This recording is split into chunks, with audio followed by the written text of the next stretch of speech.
Hello, and welcome back. I am the Ashen Storyteller, and today we will be continuing on with Chapter 4 of Treasure Island, The Sea Chest.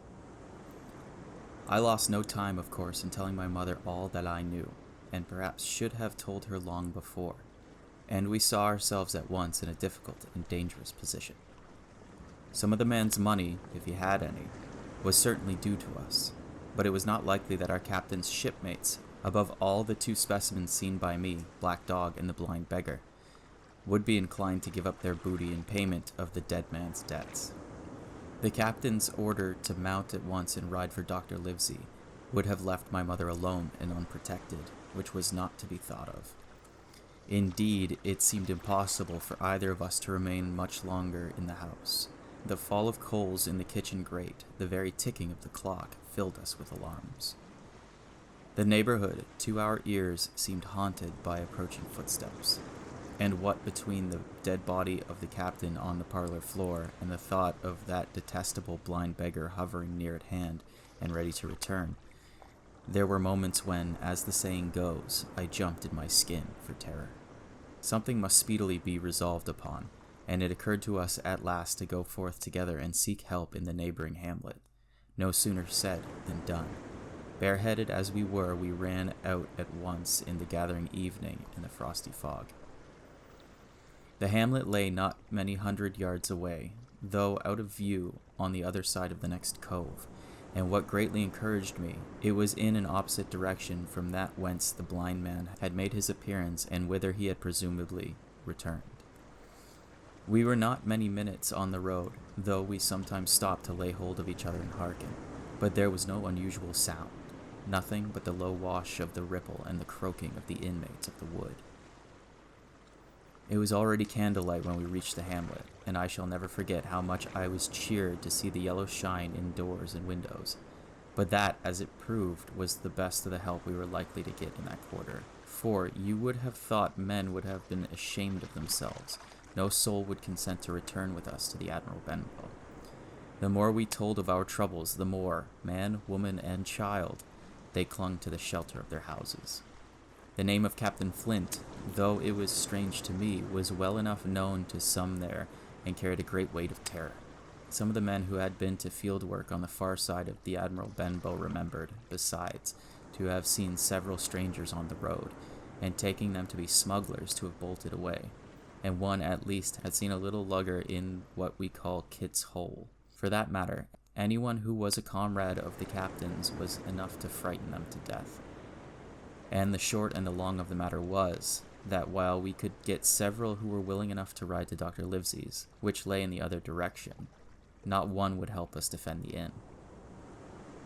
They say cowardice is infectious, but then argument is, on the other hand, a great emboldener. And so, when each had said his say, my mother made them a speech. She would not, she declared, lose money that belonged to her fatherless boy. "If none of the rest of you dare," she said, "Jim and I dare.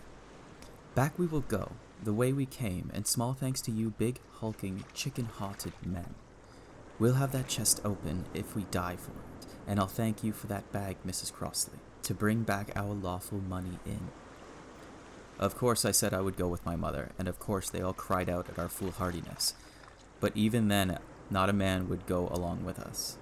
All they would do was give me a loaded pistol lest we were attacked, and to promise to have horses ready saddled in case we were pursued on our return, while one lad was to ride forward to the doctors in search of armed assistance. My heart was beating finely when we two set forth in the cold night upon this dangerous venture. A full moon was beginning to rise and peered redly through the upper edges of the fog, and this increased our haste, for it was plain before we came forth again that all would be as bright as day, and our departure exposed to the eyes of any watchers. We slipped along the hedges, noiseless and swift, nor did we see or hear anything to increase our terrors, till, to our relief, the door of the Admiral Benbow was closed behind us. I slipped the bolt at once, and we stood and panted for a moment in the dark, alone in the house with the dead captain's body. Then my mother got a candle in the bar, and holding each other's hands, we advanced into the parlor. He lay as we had left him, on his back, with his eyes open and one arm stretched out. "Draw down the blind, Jim," whispered my mother. They might come and watch outside, and now, said she when I had done so, we have to get the key off that. And who's to touch it, I should like to know. And she gave a kind of sob as she said the words. I went down on my knees at once. On the floor, close to his hand, there was a little round piece of paper, blackened on one side. I could not doubt that this was the black spot, and taking it up, I found written on the other side, in a very good, clear hand, the short message. You have until 10 tonight. He had till 10, mother, said I, and just as I said it, our clock began striking. This sudden noise startled us shockingly, but the news was good, for it was only 6. Now, Jim, she said, that key. I felt in his pockets, one after another, a few small coins, a thimble, some thread and big needles, a piece of pigtail tobacco bitten away at the end. His gully with the crooked handle, a pocket compass, and a tinder box were all that they contained, and I began to despair. Perhaps it's around his neck, suggested my mother. Overcoming a strong repugnance, I tore open his shirt at the neck, and there, sure enough, hanging to a bit of tarry string, which I cut with his own gully, we found the key. At this triumph we were filled with hope and hurried upstairs without delay to the little room where he had slept so long, and where his box had stood since the day of his arrival. It was like any other seaman's chest on the outside, the initial B burned on the top of it with a hot iron, and the corners somewhat smashed and broken, as if by long, rough usage. Give me the key, said my mother, and though the lock was very stiff, she had turned it and thrown back the lid in a twinkling. A strong smell of tobacco and tar rose from the interior, but nothing was to be seen on the top except a suit of very good clothes, carefully brushed and folded. They had never been worn, my mother said. Under that, the miscellany began, a quadrant, a tin cannikin, several sticks of tobacco, 2 brace of very handsome pistols, a piece of bar silver, an old Spanish watch, and some other trinkets of little value and mostly of foreign make, a pair of compasses mounted with brass, and 5 or 6 curious West Indian shells. I have often wondered since why he would have carried about these shells with him on his wandering, guilty, and hunted life. In the meantime, we had found nothing of any value but the silver and the trinkets, and neither of these were in our way. Underneath there was an old boat cloak, whitened with sea salt on many a harbor bar. My mother pulled it up with impatience, and there lay before us the last things in the chest, a bundle tied up in oilcloth, and looking like papers, and a canvas bag that gave forth, at a touch, the jingle of gold. I'll show these rogues that I'm an honest woman, said my mother. I'll have my dues, and not a farthing over. Hold Mrs. Crossley's bag. And she began to count over the amount of the captain's score from the sailor's bag into the one I was holding. It was a long, difficult business, for the coins were of all countries and sizes, doubloons and louis d'ors, and guineas and pieces of 8, and I know not what besides, all shaken together at random. The guineas, too, were about the scarcest, and it was with these that my mother knew how to make her count. When we were about halfway through, I suddenly put my hand upon her arm, for I had heard in the silent, frosty air a sound that had brought my heart into my mouth, the tap-tapping of the blind man's stick upon the frozen road. It drew nearer and nearer while we sat holding our breath. Then it struck sharp on the inn door, and then we could hear the handle being turned and the bolt rattling, as the wretched being tried to enter, and then there was a long time of silence both within and without. At last the tapping recommenced, and, to our indescribable joy and gratitude, died slowly away until it ceased to be heard. Mother, said I, take the whole and let's be going. For I was sure the bolted door must have seemed suspicious, and would bring the whole hornet's nest about our ears, though how thankful I was that I had bolted it, none could tell who had ever met that terrible blind man.